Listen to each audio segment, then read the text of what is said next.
नमस्कार। प्रथम वीडियो में हमने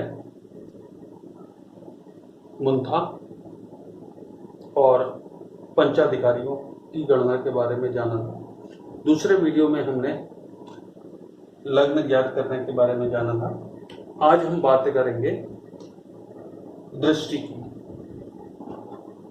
यहाँ पर जितनी भी दृष्टियां हैं ये लघु पराशरी से अलग हट करके दृष्टियां हैं। यहाँ पे सारी दृष्टियां परस्पर दृष्टि हैं। लघु पराशरी में खाली 1 और 7 की दृष्टि ही परस्पर दृष्टि है। इसके अलावा एक विशेष दृष्टि जो मंगल और शनि के बीच में होती है वो मंगल की चतुर्थ दृष्टि और शनि की दशम दृष्टि परस्पर दृष्टि होती है। बाकी सारी दृष्टियां बृहस्पति अपनी पंचम दृष्टि से देखता है, गुरु नवम दृष्टि से देखता है, लेकिन किसी और ग्रह की पंचम या नवम दृष्टि नहीं है।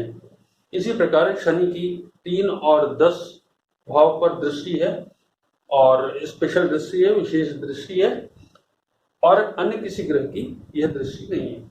अन्य किसी ग्रह को यह दृष्टि प्राप्त नहीं है। इसी प्रकार मंगल को चतुर्थ और अष्टम की विशेष दृष्टि प्राप्त है और किसी अन्य ग्रह को यह दृष्टि प्राप्त नहीं। लेकिन यहाँ पर वर्ष कुंडली में हम वर्ष कुंडली की बात कर रहे हैं। प्रथम अध्याय में भी हमने वर्ष कुंडली का ही अध्ययन किया था। द्वितीय अध्याय में भी वर्ष कुंडली की बात करी थी। ये लेसन नंबर 3 है जो वर्ष कुंडली के ऊपर हम शुरू कर रहे हैं। यहाँ पर हम परस्पर मित्र दृष्टियों के बारे में बात करेंगे। यहाँ पर वर्ष कुंडली में दृष्टियां 3 प्रकार की कही गई हैं। पहली दृष्टि मित्र दृष्टि है।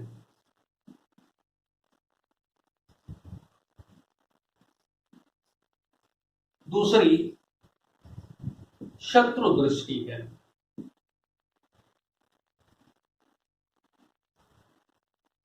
तीसरी सम दृष्टि है।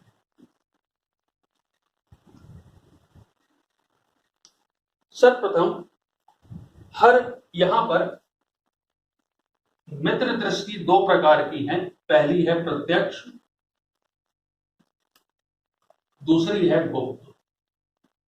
इसी प्रकार शत्रु दृष्टि भी 2 प्रकार की है, प्रत्यक्ष और गुप्त। सम दृष्टि अगर चाहे प्रत्यक्ष कहें चाहे गुप्त कहें उससे कोई फर्क नहीं पड़ता, क्योंकि सम दृष्टि का प्रभाव किसी भी ग्रह पर किसी भी प्रकार का नहीं पड़ रहा। अतः इसको हम इस डिवीजन में नहीं लाते हैं। अब हम मित्र दृष्टि की बात करते हैं। मित्र दृष्टि 5 और 9 की परस्पर मित्र दृष्टि कहलाती है। यहां पे सारी दृष्टियों की गणना परस्पर दृष्टि से संबंधित है। जैसे यहां से मंगल की अगर हम दृष्टि की बात करें तो यहां से पंचम भाव 1 2 3 4 5, यहां पर कोई ग्रह होता तो मंगल की दृष्टि उस पर होती, और यहां से 9th भाव मंगल आता है तो इन दोनों के बीच परस्पर दृष्टि कहलाती है। यह प्रत्यक्ष दृष्टि होती है। मित्र दृष्टि में दूसरी गुप्त दृष्टि जो है वो 3 और 11 की दृष्टि है। यहां से अगर हम देखें तो 1 2 और 3 चंद्रमा और इन ग्रहों के बीच, सूर्य बुध गुरु शनि और चंद्रमा के बीच गुप्त दृष्टि बन रही है। यहां से हम काउंट करें 1 2 3 और यहां से काउंट करें 1 2 3 4 5 6 7 8 9 10 11, तो 3 और 11 की परस्पर दृष्टि बन रही है। इस प्रकार यह गुप्त मित्र दृष्टि होती है। इसी प्रकार शत्रु की प्रत्यक्ष दृष्टि 1 और 7 के बीच है और गुप्त दृष्टि 4 और 10 के बीच है। 1 और 7 यानी अगर हम राहु से, अगर हम चतुर्थ भाव से दशम भाव को देखें तो ये 1 है और ये 7 है, या 7 और 1, ये परस्पर दृष्टि प्रत्यक्ष शत्रु दृष्टि है।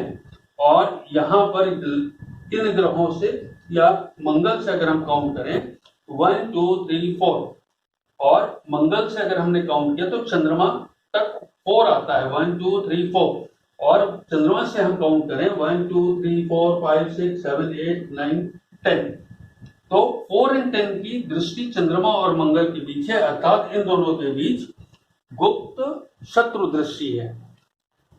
अब हम समदृष्टि को लेते हैं। समदृष्टि 2 12 या 6 8 होती है।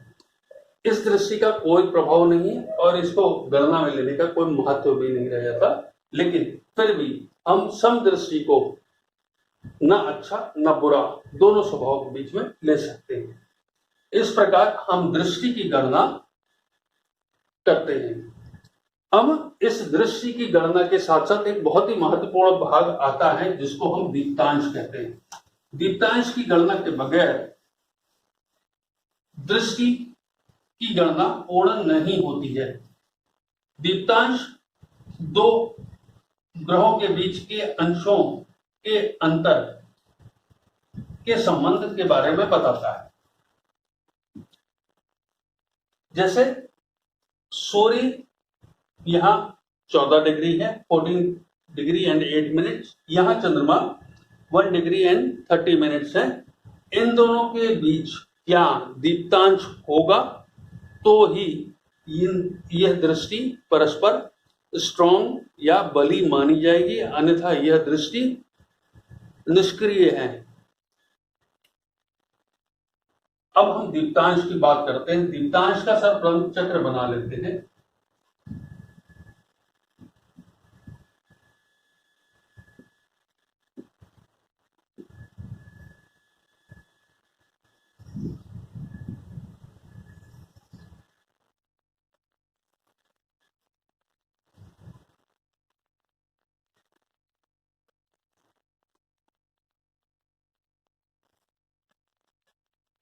सात ग्रह हैं, 7 भाग में बांट लेंगे।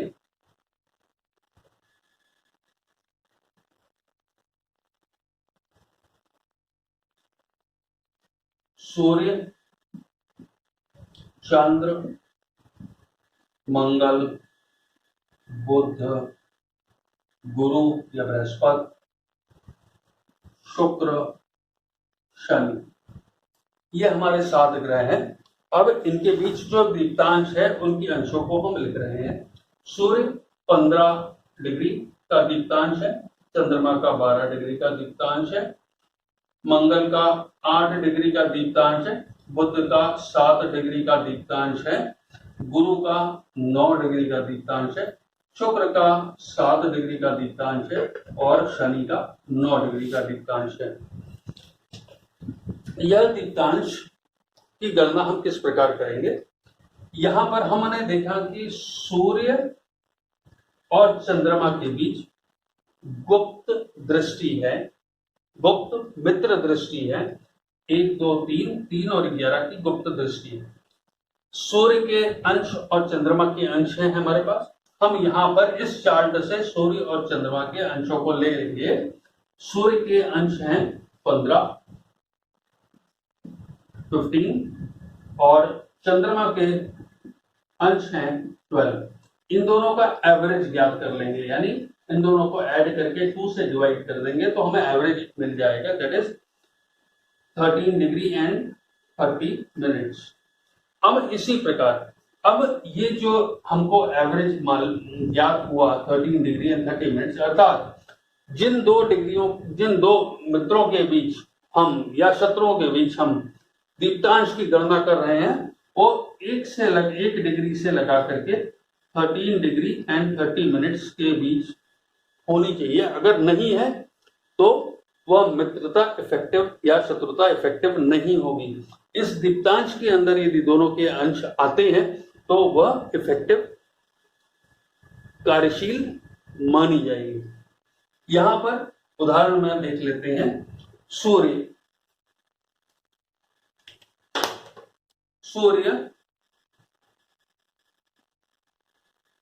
14 डिग्री 8 मिनट, चंद्रमा